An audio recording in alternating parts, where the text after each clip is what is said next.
presented by RS Music. बोला बोला दुर्गा मैया की घुमाई देब बोला बोला दुर्गा मैया की मेला घुमाई देब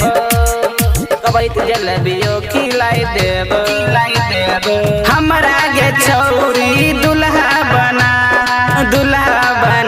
गे दुल्हा बना हमरा गे छौरी दुल्हा बना गे दुल्हा बना कबई मेला घुमाई देब कबई जलेबियो खिलाई देब कबई मेला घुमाई देब कबई जलेबियो खिलाई देब हमरा गे छौरी दुल्हा बना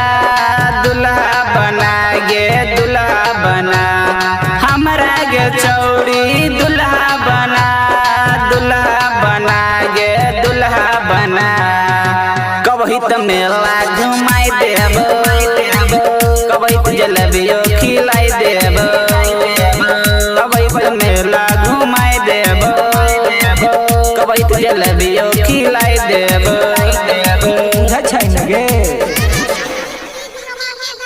घुमाई देब खिलाई देब कबई मेला घुमाई देब कबई जलेबियो खिलाई देब हमरा जैसन तोरा मिलतौ ने लवर पूरा जिलन गोरी खोय जले पूरा जिलन गोरी खोय जले हमरा जैसन तोरा मिलतौ ने लवर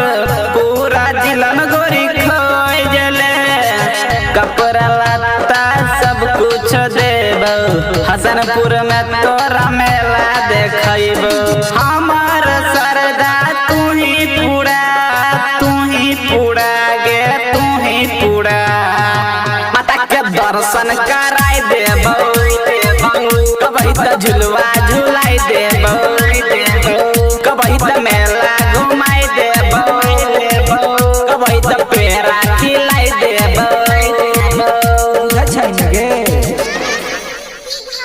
घुमाई देब खिलाई देब कबई मेला घुमाई देब खिलाई देब आता ऐसन बनल कब जोरी गए तोरा सच्ची नहीं गे गए तोरा सच्ची नहीं गे